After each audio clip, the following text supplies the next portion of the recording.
दोस्तों, पिछली वीडियो में हमने असहाबे कहफ का वाक़या बयान किया था। आज की इस वीडियो में हम कुरानी और साइंसी हवाले से असहाबे कहफ का वाक़या तफसील से बयान करेंगे और आपको बताएंगे कि साइंस के किस असूल के तहत असहाबे कहफ 309 साल तक बगैर कुछ खाए पिए सही सलामत सोए रहे। बिस्मिल्लाहिर्रहमानिर्रहीम। अस्सलाम वालेकुम। लाखों दरूदो सलाम हज़रत मोहम्मद सल्लल्लाहु अलैहि वसल्लम पर, उनकी औलाद पर और आल पर। अल्लाह मगफरत फरमाए आपकी, मेरी और तमाम मुसलमानों की, आमीन। दोस्तों, वीडियो को आखिर तक ज़रूर देखें ताकि अल्लाह ताला की कुदरत के बारे में जानकर हमारे ईमान ताज़ा हो जाएं। वीडियो अच्छी लगे तो लाइक और सब्सक्राइब ज़रूर करें और कमेंट बॉक्स में अपनी राय का इजहार ज़रूर करें। शुक्रिया। एक ऐसा अमल जिसके ज़रिए दुनिया के तकरीबन 2000 मुख्तलिफ जानदार मौसम की सख्तियों, खुराक की कमी और मौत के खौफ से बचने के लिए लंबी तान कर सो जाते हैं। उनके खुलियों में मौजूद जीन इस तरह के खौफो खतरात से आगाह हो जाते हैं और उन पर एक बहुत लंबी नींद तान देते हैं जिसे हाइबरनेशन कहते हैं। इस अमल के दौरान दिल की धड़कन 95% तक आहिस्ता हो जाती है, सांस सेकंडों की बजाय मिनटों में चली जाती है, जिस्म का दर्जा हरारत कम होकर ठंडा हो जाता है और जानदार अपने जिस्म की ग़िज़ाई तवानाई पूरा करने का बड़ा हिस्सा जिस्म में मौजूद चर्बी और मसल से हासिल करता है। खुराक या चर्बी से तवानाई हासिल करने के इस अमल को मेटाबॉलिज्म कहते हैं। आप ये कह सकते हैं कि हाइबरनेशन के दौरान किसी जिंदा चीज़ का मेटाबॉलिज्म इंतहाई सुस्त हो जाता है। हाइबरनेशन करने वाले जानवरों में कई चूहे, चमगादड़, गिलहरी, मेंढक, लंगूरों की कई नस्लें, कुछ परिंदे, सांप, कीड़े और कई रीछ शामिल हैं। हाइबरनेशन वाले जानवर जी भर के खाते हैं ताकि मोटे होकर खूब चर्बी बना लें, जो हाइबरनेशन में तवानाई देगी। हाइबरनेशन से बाहर आने पर जानवरों को जोर की भूख लगती है और वो पहला काम शिकार तलाश करना करते हैं। आमतौर पर हाइबरनेशन सर्दियों से बचने के लिए होती है और उस मौसम में शिकार भी कम हो जाता है। इसलिए आज तक सबसे लंबी हाइबरनेशन एक चमगादड़ की है, जो 344 दिन यानी तकरीबन 1 साल तक बिना खाए पिए सोई रही। साइंसेस ये भी साबित करती हैं कि टेलोमेरेस, जो कि डीएनए के टुकड़े हैं और सेल के क्रोमोसोम्स के किनारों पर होते हैं, वो सेल की हर तकसीम के वक्त कम होते जाते हैं और उनकी तादाद को लेबॉर्ट्री में टेस्ट करके किसी जानदार की बाकी मांदा ज़िंदगी का अंदाज़ा लगाया जाता है, लेकिन हाइबरनेशन के दौरान इनको इंतहाई सुस्त रफ्तार से कम होते दिखाया गया है। इस सारी बात को आसान लफ्ज़ों में कहें तो हाइबरनेशन के दौरान जानवर की उम्र बढ़ना तकरीबन रुक जाती है। अब ज़रा कुरान की सूरत कहफ के इन चंद जुमलों पर गौर करें तो हमने गार में कई सालों तक उनके कानों पर नींद का पर्दा डाले रखा और जब सूरज निकले तो तुम देखो कि वो उनकी गार के दाहिनी तरफ सिमट जाए और जब गरूब हो तो बाईं तरफ कतरा जाए।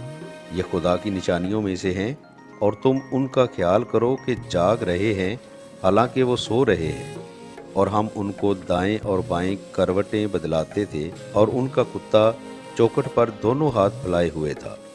अगर तुम उनको झांक कर देखते तो पीठ फेर कर भाग जाते और दहशत में आ जाते, और इस तरह हमने उन्हें हटाया ताकि आपस में एक दूसरे से दरियाफ्त करें। एक ने कहा, तुम यहाँ कितनी मुद्दत रहे? उन्होंने कहा, 1 दिन या उससे भी कम।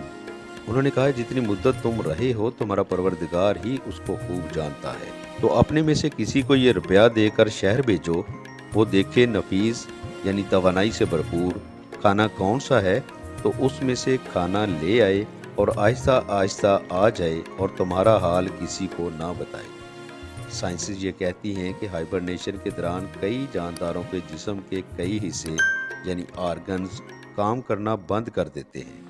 चाहे बाहर का दर्जा हरारत जैसा भी हो, दुनिया की ज़्यादातर गारों का दर्जा हरारत सारा साल मुस्तकिल रहता है। असहाबे कहफ का पहला कदम गार था, उसके बाद सो जाना। कुरान का ये कहना है कि उनके कानों पर नींद का पर्दा डाल दिया, दरअसल हमारे अंदरूनी कान के हिस्से की तरफ इशारा हो सकता है, जो एक गैर मामूली आवाज़ पर चौंक कर दिमाग को सिग्नल भेजता है और दिमाग हमें जगा देता है। लेकिन असहाबे कहफ के मामले में वो हिस्सा मुकम्मल रुक चुका था। अगर सूरज की रोशनी गार में पड़ती तो गार का दर्जा हरारत बढ़ता, जो असहाबे कहफ को जगा सकता था। दूसरा, सूरज की तेज़ शुआएं जिल्द पर पड़ने से जिस्म में फ्री रेडिकल मालिक्यूल्स बढ़ते हैं, जो इंसान की उम्र बढ़ाना शुरू कर देते हैं। लेकिन कुरान का ये कहना कि तुलूह व गुरूब के वक्त सूरज गार के सामने ना हुआ, कहानी को बड़े दिलचस्प मरहले में लेकर जा रहा है, यानी गार सारा अरसा ठंडा रहा।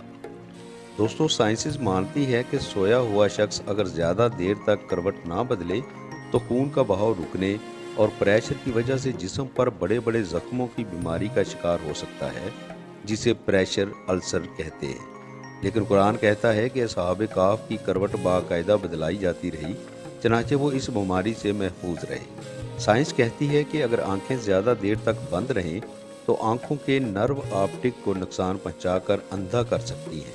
अगर ज़्यादा देर तक मुस्तकिल खुली रहें तो कॉर्निया को नुकसान पहुंचाएंगी, यानी ज़्यादा देर तक आंखें खुली रखने या बंद करने से नुकसान है। कोमा के अक्सर मरीज़ अगर लौट आएँ तो आंखों की बीमारियों का शिकार हो चुके होते हैं। अब ज़ाहिर सी बात है कि इतना लंबा अरसा सोने के लिए आंखों का बाकायदा वक्फे से झपकते रहना ज़रूरी है ताकि नज़र ज़ाया होने से बच जाए। कुरान कहता है तो तुम इन्हें देखो तो समझो कि वो जाग रहे हैं, मतलब आंखें झपक रही हैं, हालांकि वो सो रहे हैं और मारे दहशत के पीठ फेर के भाग जाओ। ज़ाहिर है आप किसी को ऐसे सोए देखेंगे जो आवाज़ भी ना सुन रहा हो और आंखें झपका रहा हो तो आप भी भागेंगे। साइंस कहती है हाइबरनेशन में एक जानदार अपने जिस्म की एनर्जी का बड़ा हिस्सा इस्तेमाल कर लेता है और बाहर आते साथ ही वो शिकार शुरू कर देता है। और कुरान कहता है जैसे ही वो उठे, एक ने कहा बाजार से बेहतरीन खाना लेकर आओ। इन सब निकात से यही साबित होता है कि असहाबे कहफ ह्यूमन हाइबरनेशन की वो टेक्नोलॉजी हासिल कर चुके थे। अल्लाह बेहतर जानता है। अगर 300 शमसी साल को गूगल में लिखकर कमरी साल में तब्दील करें तो 309 साल बनते हैं। कुरान कहता है और असहाबे कहफ अपने गार में 9 ऊपर 300 साल रहे। सुभान अल्लाह, क्या अदादो शुमार और हिकमत है मेरे रब की। ये चंद नौजवान थे, बाकी पूरी सल्तनत गुमराह और बादशाह जालिम था जो उन्हें पत्थर मार मार कर मारना चाहते थे। लेकिन जब इन नौजवानों ने रब पे भरोसा किया तो उसने उनके लिए राह निकाली और हमारे लिए उसमें एक सबक छोड़ दिया। तुर्की के शहर तरसस में एक गार मौजूद है जिसे असहाबे कहफ का गार माना जाता है। असहाबे कहफ का वाक़या ईसाई मजहबी किताबों और रूमी तारीख में भी द 7 स्लीपर्स के नाम से मौजूद है, लेकिन कुरान ने बिल्कुल साइंसिस के मुवाफिक बयान किया। ऐसा बयान किसी किताब में नहीं मिला।